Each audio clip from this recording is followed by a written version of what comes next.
নবী সাল্লাল্লাহু আলাইহি সাল্লাম বলছেন, এখানে তিনটা কথা বলছে হাদিস। এক নাম্বার, ঈদের দিন, কোরবানির দিন আল্লাহর কাছে সবচেয়ে প্রিয় আমল কোনটি?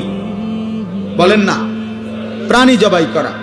দ্বিতীয় হলো, এই প্রাণীটা কিয়ামতের দিন পুরাটা নেকি হিসাবে আসবে। তিন নাম্বার, এই প্রাণীর রক্ত জমিনে পৌঁছবার আগেই কার কাছে পৌঁছে? আল্লাহর আরশে পৌঁছে, আল্লাহ পাকের কাছে পৌঁছে। তাহলে কুরবানির মাধ্যমে এত দ্রুত গতিতে, এত শর্ট টাইমে বান্দা আল্লাহর কুরব, নৈকট্য হাসিল করে। এই জন্য এটারে কুরবান, এই জন্য এটারে কি বলে? কুরবান।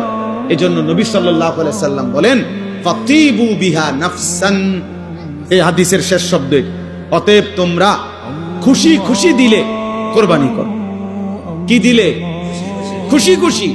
আরো 5,000 টাকা বাড়ায় নাও, আরো 10,000 টাকা বাড়ায় নাও, হ্যাঁ আরো 2,000 টাকা বেশি দাও।